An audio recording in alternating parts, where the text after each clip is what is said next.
I was raised in an era where that was like frowned upon. As a studio guy, like you can't be like, just part of the code that I was brought up in. No, you don't take pictures of that come in the studio or any studio or anywhere where they're not posing or expecting to be taking pictures of. I was polite enough to ask the man if that was okay. My niece loves Rod Wave. When he was here, I was like, yo, you mind I put the face on so my niece can say hello? Oh. Nah. Yo, I ain't gonna lie, you get money and start acting like Budden Parks CHECK Emanny for unprofessional behavior. Rod Wave just did an interview with the Joe Budden podcast, and people are saying it was a good interview, though it kind of fell off and reminded me of why I sometimes hate artist interviews. But the bigger picture is that after the interview was done, Emanny would go to Rod Wave and FaceTime his niece. Now, some of you might be saying this isn't a big deal, but I thought it represented something unprofessional. Like, I used to listen to Howard Stern and other big radio productions, and that was something you did not do. Usually when the guest comes, all of the staff that work on the show are told, you leave the guest alone. Well, Joe Budden would bring it up a little bit later into the Patreon episode after Rod Wave would leave, and he would bring it up in jest.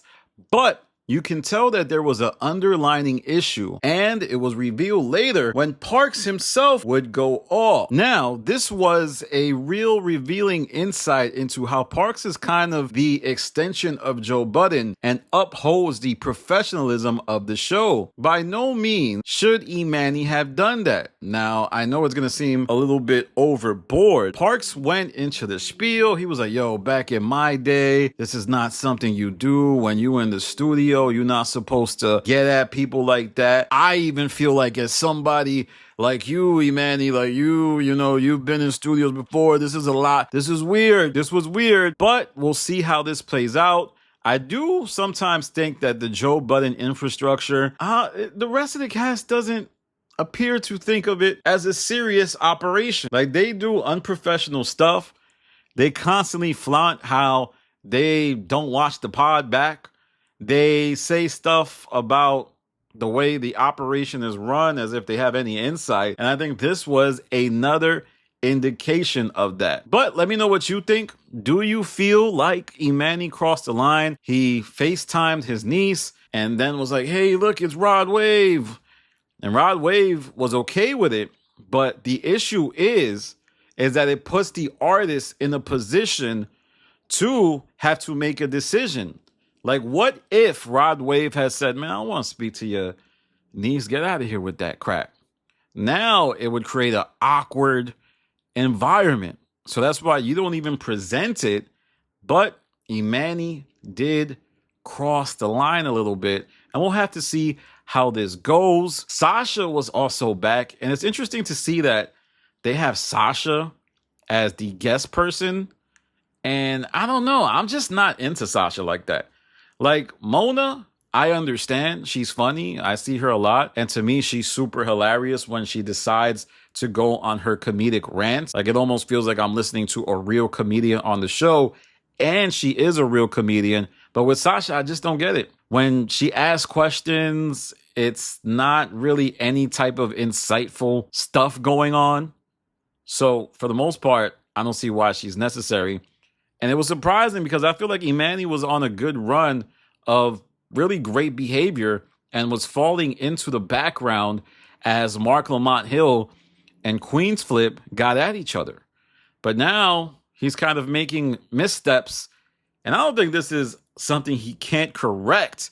I actually think it's something that he can rectify. Plus, I was looking on Emanny Patreon and I saw that he wasn't really posting content on there. He went like 2 weeks. So he posted several times in the month of September. Like, he posted a lot. I'm talking about a lot.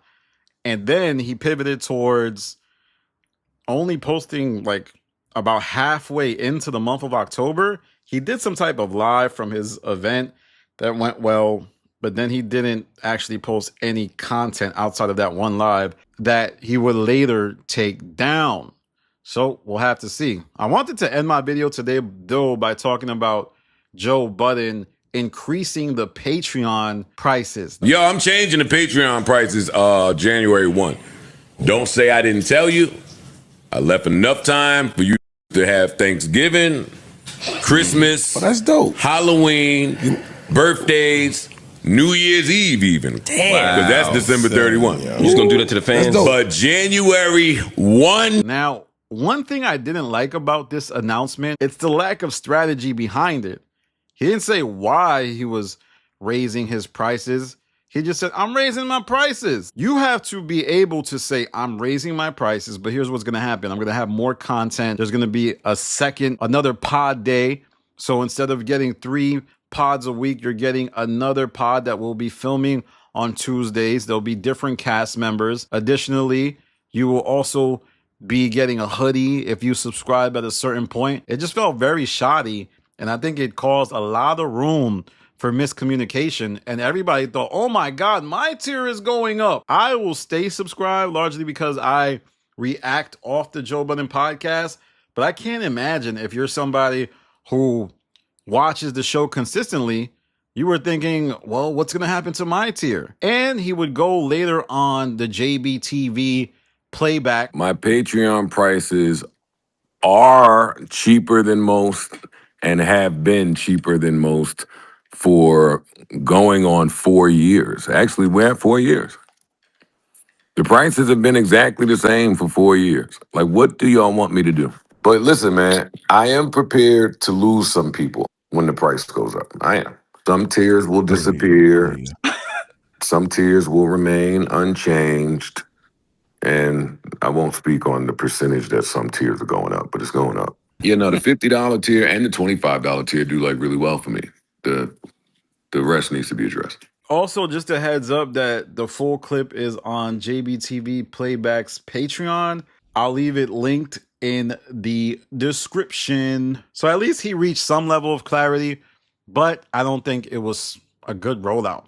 I really think he should have told us what we were going to be getting for the extra money versus him just saying, oh, I'm raising it. And I'm telling you right now, this man better have his podcast going at 100 miles per hour, because if he raises the Patreon prices and it is mid, oh, we're about to have a revolt. You're going to see people that were on the verge of canceling without reckless abandon. Because that's what I did to Emanny when I saw that he wasn't posting that much. I was like, all right, I'm going to cancel. I didn't even watch. I was just more so supporting. So it is a big deal for someone to raise their Patreon prices, and I hope there's strategy behind it that isn't just, oh, I need to make more money, and it's more like, I want to feed the podcast more content. I want to feed the fans more stuff to watch. I want to make sure that everybody feels they're getting more, because at least then you'll have a rationale. There was no rationale. But let me know what you think in the comments. Will you stick around once Joe Budden raises his Patreon prices, or do you feel like it's justified considering that Joe Budden's Patreon prices maybe haven't gone up that much in 4 years? I think they've been the same. So maybe he's calling a fair game in that regard. I mean, Mark Lamont Hill's Patreon, he has $100 tier, and I think that's what Joe Budden is going to emulate. He's probably going to create some crazy $150, $200 tier where you get access to behind the scenes footage, because he's been teasing that too, the behind the scenes stuff. And I'll pay for that if it's really high quality content, but if it's just raising the prices, I don't get it. All right, y'all. So just to summarize, Emanny was checked by Parks and Joe for unprofessional behavior when he asked Rod Wave to FaceTime his niece, and then Joe Budden announced his rise in Patreon prices. Follow me on Instagram, The Stop TV. Follow me on Patreon, The Stop. I have a podcast dropping there real soon. There's a lot of good content, and you can actually just binge it if you want to try it out. There's like 400 pieces of content damn near on that joint. This is Danny from The Stop. Peace.